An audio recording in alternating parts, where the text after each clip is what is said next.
శిలువ శత్రువు ఇస్కరియోతు యూదా గురించి మనం ధ్యానించినట్లయితే ప్రియులరా, జూడాస్ ఇస్కరియోత్ జూదాస్ ఇస్కరియోత్ అంటారన్నమాట. మానవ చరిత్రలో యూదా ఇస్కరియోతు నిగూఢమైనటువంటి ఒక జటిల సమస్య. డాంటీ కవి నరకలోక సందర్శనం అనేటువంటి పద్యంలో ఒక్కొక్క రకమైన దారుణాలు చేసిన వారికి నరకంలో ఇవ్వబడిన శిక్షావిధులన్నిటిని గురించి అభివర్ణించాడు. ఈ కవి ఊహ ప్రకారం ద్రోహం చేయడం అనేటువంటిది నీచాతి నీచమైన పాపం. యూదాను గురించి, అతడు చేసిన పాపాన్ని గురించి మధ్యయుగం వారి యొక్క అభిప్రాయం ఇలా ఉన్నదన్నమాట. కానీ నవయుగంలో యూదాను గురించి దీనికి పూర్తి వ్యతిరేకమైన ఉద్దేశం ఉన్నది. ఇప్పుడు మనది సహించే యుగం. పాపపు పరిస్థితి యొక్క యథార్థ స్థితిని గురించి ఆలోచించడం మన యుగం యొక్క ముఖ్య అలవాటు అనమాట. పాపం చేసిన ద్రోహి అని ముద్ర వేయించుకున్న వారి విషయం మరలా పునర్విచారణ చేస్తున్నారు. ఈ విధంగా పునర్విచారణ చేసి పూర్వపు అభిప్రాయాలను తలక్రిందులు చేస్తున్న వాటిలో యూదా ఇస్కరియోతు చరిత్ర ఒకటనమాట. ఏది ఏమైనా బైబిల్ గ్రంథం యూదాను గురించి ఏమి ప్రబోధిస్తుందో తెలుసుకోవటం మన ప్రథమ కర్తవ్యం. జాగ్రత్తగా మీరు వినాలని ప్రభు పేరట మనం చేస్తూ ఉన్నాను. ఇక్కడ ఈరోజున నా ప్రియమైనటువంటి సహోదరి స్నేహితులారా, మరి ముఖ్యంగా ఈరోజు వాక్యపు వెలుగులో మనం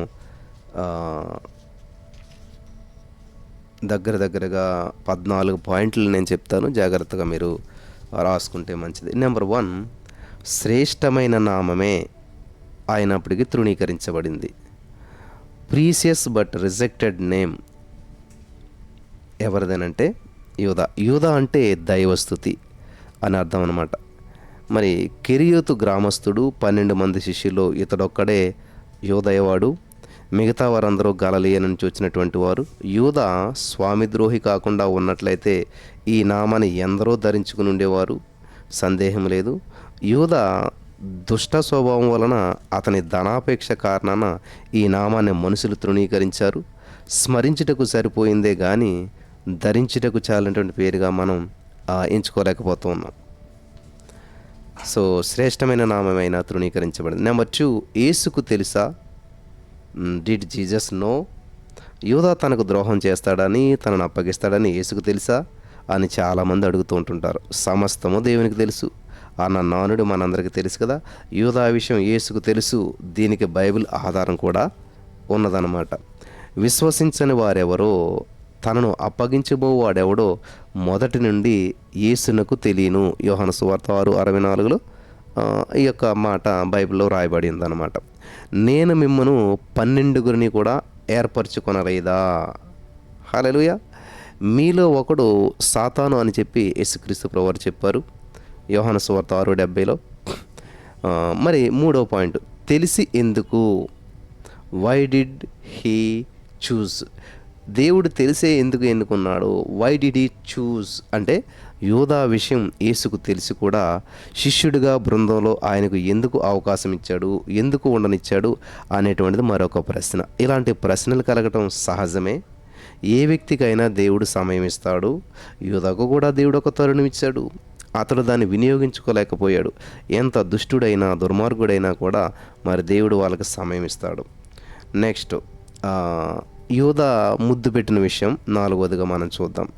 మీరు గమనించినట్లయితే నా ప్రియమైనటువంటి సహోదరి స్నేహితులారా, మనమంటే ఇష్టం లేనటువంటి వారు ఎవరైనా సరే వచ్చి మనకు ముద్దు పెడితే ప్రప్రథమంగా మనకు జ్ఞాపకానికి వచ్చేటువంటి వ్యక్తి యూదా ఇస్కరియోతు కదా. మనం అంటే ఇష్టం లేనటువంటి వారు ఎవరైనా సరే, ఇష్టం లేకపోయినా సరే ముద్దు పెట్టినట్టుగా ముద్దు పెడతారు, ఇష్టంతో కాదు అయిష్టంతో. అలా వెంటనే గుర్తుకొచ్చేటువంటి వ్యక్తి ఎవరంటే యూదా ఇస్కరియోతు అనమాట. ఇలాంటి ముద్దులు మనకు అంగీకార యోగ్యంగా ఉండవు. యేసును అప్పగించడానికి యూదా గెత్సేమనే తోటకు వచ్చాడు. అతనితో పాటు రాను వారు వచ్చారు. అదిగో ఆయనే యేసు అని తన వ్రేలు పెట్టి యూదా చూపించవచ్చు కదా. వ్రేలు చూపించకుండా ముద్దెందుకు పెట్టాడు అన్నది మరొక ప్రశ్న. పాముకు చేతులు లేవన్న విషయం మనకు తెలుసు. చేతులే లేనప్పుడు వేలు ఎక్కడుంటుంది? అర్థమైందా? చేతులు లేనప్పుడు వేలు ఎక్కడి నుంచి వస్తుంది? యూదాలో సర్ప స్వభావం ఉంది. వీడు ఆది సర్పానికి ప్రతిరూపంగా ఉన్నాడు కాబట్టి వచ్చి ముద్దు పెట్టాడు. సర్పం కాటు వేసేది నోటితోనే కదా, చేతులతో కాదు. కాబట్టి యూదా పాములాగానే చేశాడనమాట. వేలితో కాదు, నోటితోటే చేశాడు. సర్పపు కాటు మరట ముద్దంటే ఇక్కడ ఏంటంట, పాము కాటేసినట్టుగానే నోటితోటి ముద్దు పెట్టుకుంటుంది కదా, పాముకి కాళ్ళు చేతులు ఉండవు కదా. అలాగా ఇది యూదా ముద్దు దేనికి సాదృశ్యం ఉందంటే సర్పపు కాటుకు, సైతానుగాడు చేసే పనికి దగ్గరగా ఉంది. నెక్స్ట్ 5వదిగా మనం చూసినట్లయితే యూదా పశ్చాత్తాపం నిజమైందేనా? Was Judas repentance real? అంటే మనం చూద్దాం ప్రియుల. నేను నిరపరాధ రక్తమును అప్పగించి పాపం చేశాను అని యూదా అన్నటువంటి మాట మత్తయి సువార్తికుడు గ్రంథస్థం చేశాడు. ఇది నిజమైన పశ్చాత్తాపమేనా అన్నది మరో ప్రశ్న. యూదా తాను చేసిన పాపానికి పశ్చాత్తాపడ్డాడు. అతడు చేసిన పాపాన్ని అతడు ఒప్పుకున్నాడు. ఆ పాపం నుంచి తన మనసును మార్చుకున్నాడు. అతనిలో ఉన్న అన్యాయాన్ని, దుష్టత్వాన్ని తనలో నుంచి తీసివేసుకున్నాడు. అయితే పశ్చాత్తాపమేనా అన్నది మరో ప్రశ్న.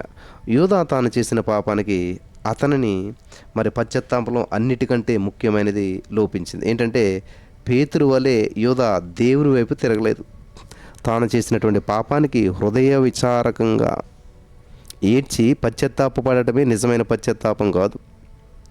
దేవుణ్ణి పిలవాలి, అప్పుడే మనలోకి రక్షణ వస్తుంది. ఈ రక్షణ మన పాపాలను ప్రక్షాళన చేస్తుంది. ఆ పిలుపులో భయంతో పాటు విశ్వాసం కూడా ఉంటుంది. తప్పుపోయిన కుమారుని కథనం మనకు బోధించే సత్యం అదే. 2 కొరింథీ 7:10 మీరు చదువుకోవచ్చు. పశ్చాత్తాపం అంటే ప్రభుకు దగ్గర అవటం. హల్లెలూయా. పశ్చాత్తాపం అంటే ప్రభుని చేర్చుకోవటం, ప్రభును మరి అంగీకరించడం. నువ్వు చేసినటువంటి పొరపాటును యేసయ్య దగ్గర ఒప్పుకొని యేసయ్యకి దగ్గర అవటం, అది పశ్చాత్తాపం అంటే. కాబట్టి నువ్వు చేసిన లోపాన్ని బట్టి నువ్వు దేవునికి దూరం అయిపోవటం, అది చాలా భయంకరమైన విషయం. కాబట్టి చాలామంది ఏమనుకుంటారంటే పశ్చాత్తాపం అంటే అయ్యో పొరపాటు చేసిన కుమిలిపోవటం కాదు. పొరపాటు చేసిన దాన్ని వాళ్ళ దగ్గరికి వెళ్ళి ఒప్పుకొని క్షమించమని అడిగి వాళ్ళకి దగ్గర అవటం, అది నిజమైన రిపెంటెన్స్ అంటే. హల్లెలూయా. దేవునికి స్తోత్రం కలుగును గాక.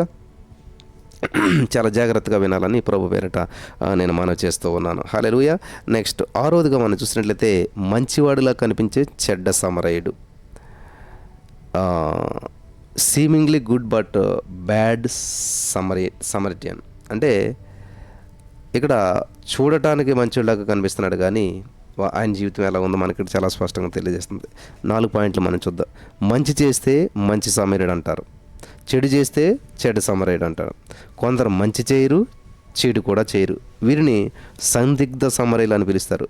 కొందరు పరాయి వాళ్లకు మరి పరాయి వాళ్ళ కనిపించే చెడ్డ సమరయులు ఉంటారు. యూదా ఈ కోవకు చెందినటువంటి వాడే. అర్థమైందా? పరాయి వాళ్ళలా కనిపించే చెడ్డ సమరయులు ఉంటారు. ఇదే యూదా అనమాట. నెక్స్ట్ 7వదిగా మనం చూసినట్లయితే యూదా సంబోధన చూడండి. ద వే జూజస్ అడ్రస్డ్ జీసస్. యేసును స్వామి అని కొందరు, ప్రభు అని కొందరు పిలిచేవారు. మరి యూదా ఏమని పిలిచేవాడు? యేసు ప్రభు ఒకసారి భోజన బల్ల దగ్గర శిష్యులందరితో కలిసి కూర్చుని ఉన్నాడు. మీలో ఒకడు నన్ను అప్పగిస్తారని యేసు దగ్గర మరి యేసుక్రీస్తు ప్రభు ఆ యొక్క గద్గర స్వరంతో చెప్పాడు. పేతురు అన్నాడు, ప్రభువా నేనా? యోహాను అన్నాడు, ప్రభువా నేనా అని. తక్కిన వారంతా ప్రభువా ప్రభువా నేనా అని అడిగితే ఆ సందర్భంలో యూదా నోటి నుంచి ప్రభువా అనే సంబోధన రాలేదు. పైగా ఏమన్నాడు? బోధకుడా నేనా అని అన్నాడు అనమాట. యూదాకు యేసు ఒక మాస్టర్ మాత్రమే. తన హృదయాన్ని పరిపాలించే ప్రభువు కాదు. ప్రభువుగా, రక్షకునిగా కొందరు యేసుని చూడరు. ఆయన ప్రబోధాలను మాత్రమే చూస్తారు. మత్తయి సువార్త 26:25 చూసారా? అందరూ ప్రభువా అంటే యూదా ఏమంటున్నాడు? బోధకుడా అంటున్నాడు అనమాట, మాస్టర్ అంటున్నాడు అనమాట. గమనించాలి. మన యొక్క ఏమంటారు సంబంధాన్ని బట్టే మన పిలుపు అనేటువంటిది ఆధారపడి ఉంటుంది. యూదా గుండె ఎలా కొట్టుకుంటుంది? లబ్ దబ్ అని కాదు, డబ్ డబ్ అని కొట్టుకుంటుంది అనమాట. డబ్బు డబ్బు డబ్బు డబ్బు అని చెప్పి. జూడస్ ఏ మనీ మైండెడ్ మ్యాన్. జూడా అనేటువంటి వాడు ఒక మనీ మైండెడ్ మ్యాన్ అనమాట. ఎందుకంటే ఒక వ్యాపారవేత్త ధన వ్యామోహం బాగా ఉంటుంది ఒక వ్యాపారవేత్తకి. మరి గుండె జబ్బు వల్ల వైద్యులను సంప్రదించాడు. వైద్యుడు స్టెథోస్కోపుతో ఆ గుండెనంతా పరీక్షించి అందరి గుండెలు లబ్ డబ్ అని కొట్టుకుంటుంటే నీ గుండె మాత్రం డబ్బు డబ్బు అని కొట్టుకుంటుందని చెప్పి ఆశ్చర్యంతో అన్నాడంట.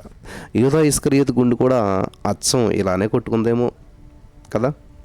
ఇతడు ధన వ్యామోహం కలిగినటువంటి వాడని బైబిల్ గ్రంథం చాలా అద్భుతంగా ప్రబోధిస్తుంది. యేసుక్రీస్తు కంటే డబ్బునే ఎక్కువగా ప్రేమించాడు. యోహాను సువార్త 12:6 తెలుస్తుంది అనమాట. అంతే కదా, యేసుప్రభు నమ్మేసుకున్నాడు డబ్బు కోసం. నెక్స్ట్ చివరిగా మనం ఇంకా ఉన్నాయి. తొమ్మిదవదిగా మనం చూసినట్లయితే యోధాను ఆ, యోధాను గురించి ఎక్కడ ఒక మంచి మాట కూడా లేదు. Nowhere is there one good word about Judas. ప్రియులారా, బైబిల్ గ్రంథం అంతట్లో యోధాను గురించి ఎక్కడ కూడా ఒక మంచి మాట కానీ వాడు చేసిన మంచి కార్యం గురించి కానీ వ్రాయబడలేదు.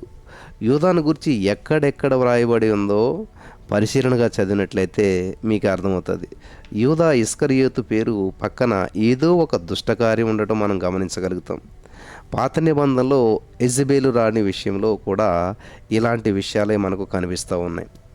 అయినా సరే అప్పగించినటువంటి యూదా గమనించాలి. ఇక్కడ మనం 14 పాయింట్లు చూద్దాం. మత్తయి సువార్త 10:4లో మీరు చూసినట్టయితే ఆయనను అప్పగించిన యూదా అని ఉన్నది. యూదాకు ముందు ఆయన అప్పగించాడని. నెక్స్ట్ నెంబర్ 2, మత్తయి సువార్త 26:15లో బేరమాడిన యూదా. నెంబర్ 3, మత్తయి సువార్త 26:24లో ఆ మనుషునికి శ్రమ. చూసారా? మత్తయి సువార్త 26:24లో వాడు పుట్టకుండి నీడల వానికి మేలు. చూసారా ఎటువంటి మాటలు ఉన్నాయి? లూకా సువార్త 6:16లో ద్రోహుయగు ఇస్కరియోతు యూదా. లూకా సువార్త 22:3లో యూదాలో సాతాను ప్రవేశించెను. 7వది యోహాను సువార్త 6:64లో విశ్వసింపని యూదా. యోహాను సువార్త 6:70లో యూదా సాతాను. యోహాను సువార్త 12:6లో వాడు దొంగ. యోహాను సువార్త 13:2లో యూదా హృదయంలో అపవాది ఉండెను. యోహాను సువార్త 13:11లో యూదా అపవిత్రుడు. యోహాను సువార్త 17:12లో నాశనపుత్రుడు. మత్తయి సువార్త 27:5లో యూదా ఉరి పెట్టుకొనెను. అపోస్తలుల కార్యం 1:25లో యూదా తన చోటికి పోయెను. చూడండి ప్రియులారా, 14 విషయాలు, 14 రెఫరెన్స్లు మనం చూసాం. అన్ని రెఫరెన్సుల్లో కూడా యూదా గురించి ఏమనున్నది ఎక్కడ చూసినా కూడా చెడే కనిపిస్తూ ఉంది. నెక్స్ట్ మనకు బైబిల్ గ్రంథంలో పాత నిబంధనలో యూదా లాంటి వ్యక్తి ఒకడు ఉన్నాడు. ఈ కొత్త నిబంధనలో యూదా. వీళ్ళిద్దరూ పోల్చి చూసినట్లయితే అహితోపేలు, యూదా ఇస్కరియోతు. అహితోపేల్, యూదా ఇస్కరియోతు. బైబిల్ చరిత్రలో ఉరిపెట్టుకుని మృతి చెందిన ఇద్దరు వ్యక్తులు మనకి జ్ఞాపకానికి వస్తారు. వీరు ప్రాచీన నిబంధనలో, పాత నిబంధనలో అహితోపేలు, కొత్త నిబంధనలో యూదా ఇస్కరియోతు. యూదుల్లో ఉరి పోసుకొని చనిపోవడం అనేటువంటి పద్ధతి లేనే లేదు. ఆత్మహత్య చేసుకొని సావడం అంత నీచమైన పని మరొకటి లేదని వారు నమ్ముతూ ఉంటుంటారు. అహితోపేలు ఇతడు రాజైన దావీదుకు స్నేహితుడు, సలహాదారుడు. యూదా తన బోధకునికి ద్రోహం చేసినట్లే అహితోపేలు కూడా తన రాజుకు ద్రోహం చేశాడు. వీరు చేసిన ద్రోహాన్ని తాము భరించలేక నీచమైన ఆత్మహత్య చేసుకుని జీవితాన్ని అంతం చేసుకున్నారు. 2 సమూయేలు 17:23, మత్తయి సువార్త 27:5.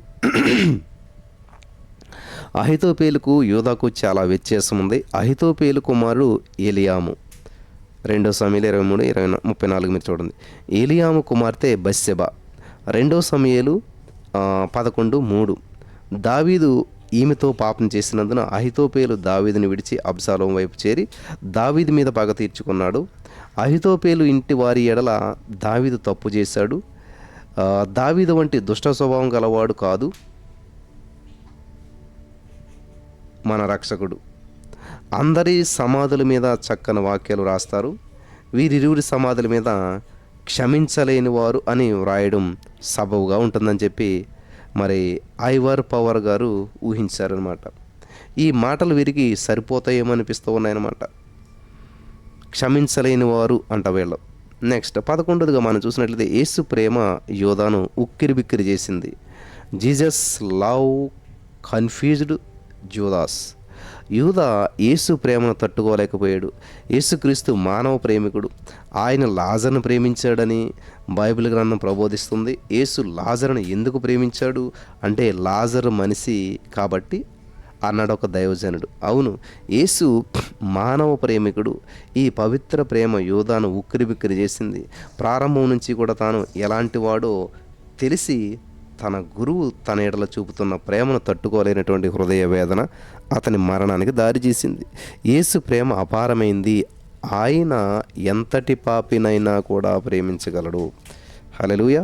యేసును అమ్మి సమాధి కొన్నాడంటండి. 12వ point, Judas sold Jesus and bought a grave. మానవుడు ఒక వ్యాపారి, యూదా ఇస్కరియోతు గొప్ప వ్యాపారి. క్రయ విక్రయాలు వ్యాపారానికి ఊపిరితిత్తు లాంటివి. ఏదో ఒకటి అమ్ముకుంటేనే కానీ ఇంకొకటి కొనుక్కోలేం.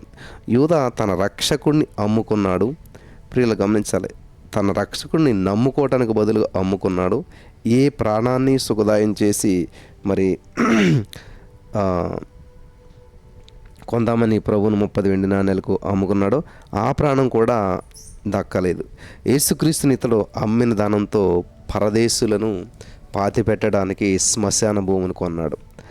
ప్రజలకు ఈ విషయం తెలిసి ఆ కొన్న భూమికి రక్త భూమి అని నామకరణం చేశారు.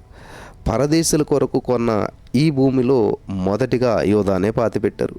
ఈ విధంగా యూదాకు ఆ ధనం వినియోగపడింది. ఈనాడు కూటి కోసం, గుడ్డు కోసం, గూడు కోసం, ఉద్యోగం కోసం మరి యేసు నమ్ముకునేటువంటి వారు లేకపోలేదు. తీర్పు దినాన వారి ప్రాణాలనే కోల్పోయే ప్రమాదం ఉంది.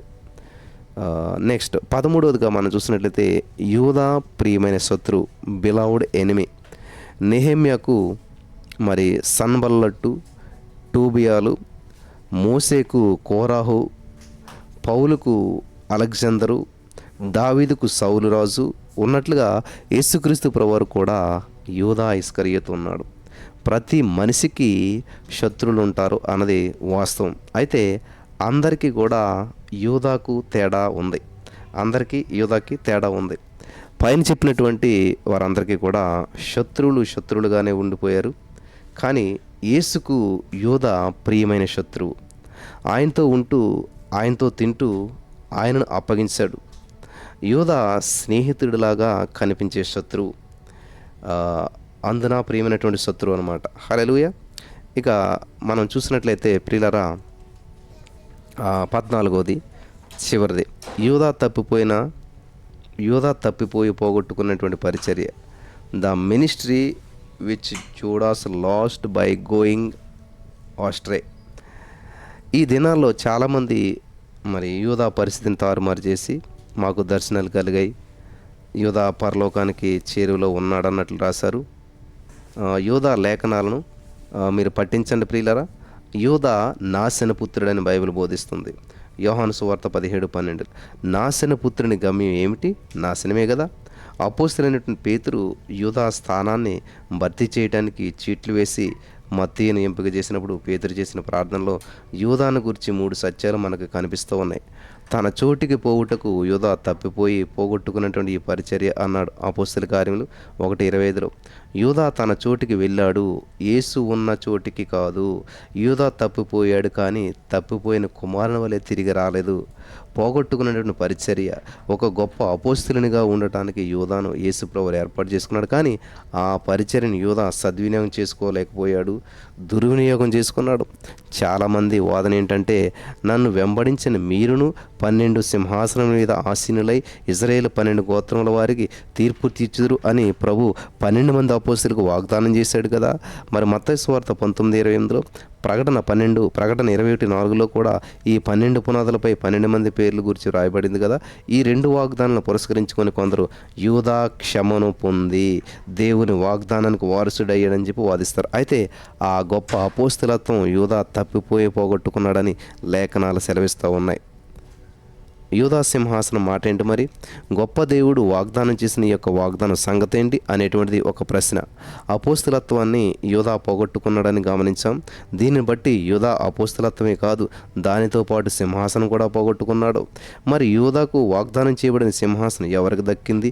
చీట్ల ద్వారా ఎంపిక చేయబడిన మత్తయ్యక మరెవరికైనా ఉన్నదా అంటే, మత్తయ్య ఎంపిక తర్వాత అతడు యేసు పరిచర్యలు ఎక్కువగా మనకు కనిపించడు. ఒక అద్భుతం చేసినట్లు, ఒక సూచక్రియ చేసినట్లు, ఒక ఆత్మను ప్రభు దగ్గరికి రప్పించినట్లు, అపోస్తలుల పరిచర్యలో పాల్గొని సేవ చేసినట్లు మనకు కనిపించడు. మత్తయ్యను ఎంపిక చేసినప్పుడు పరిశుద్ధాత్మ ఇంకా కుమ్మరించబడలేదు. మత్తయ్య పరిశుద్ధాత్మ ఏర్పాటు కాదనిపిస్తూ ఉంటుందన్నమాట. దేవుని చిత్తానికి భిన్నంగా చీట్లు వేసి మత్తయ్యను ఎంపిక చేశారు. ఇది దేవుని ఎన్నిక కాదు, మానవుని ఎన్నిక. ఈ రెండింటికి చాలా దూరం కనుక మత్తయ్యకు బదులుగా అపోస్తలుడైన పౌలును దేవుడు ఎన్నిక చేశాడు. హల్లెలూయా. మరి అపోస్తలుడైన పౌలు గారు పౌలు అనే మాటలు మనకు బైబిల్లో అనేక సార్లు కనిపిస్తాయి. కనుక యూదాకు ప్రత్యామ్నాయంగా పౌలును పరిశుద్ధాత్ముడు ఎన్నిక చేశాడు. దేవునికి స్తోత్రం. 1 కొరింథీ 9:1. యూదా జీవితం మనకు నేర్పించే పాఠాలు అనేకాలు ఉన్నాయి. యూదా మరి ధనపిపాసి, దగాకోరు, నమ్మకద్రోహి, నయవంచకుడు, కుహానా క్రైస్తవుడు. యూదా వంటి దుర్మార్గులు క్రైస్తవ సంఘాల్లో ఉండకూడదని ప్రార్థిద్దాం ప్రియులారా. యూదా వంటి నాయకత్వం క్రైస్తవ సంఘాల్లో వర్ధిల్లరాదని చెప్పి సృష్టికర్తను మనమంతా వేడుకుందాం. ఈ రోజున మరి యొక్క అద్భుతమైన సత్యాలను నేర్పించిన పరిశుద్ధాత్మ దేవునికి మరి మనం సమస్త మహిమ ఘనత ప్రభావాలు చెల్లిద్దాం. చాలా అద్భుతమైనటువంటి వర్తమానం మరలా వింటే అనేక సత్యాలు మీరు నేర్చుకుంటారు. అనేకమైనటువంటి డౌట్స్ నుంచి మీరు బయటపడతారు. హల్లెలూయా. ఈ యొక్క వాక్యం ద్వారా దేవుడు మనం బలపరచును గాక. ఆమేన్.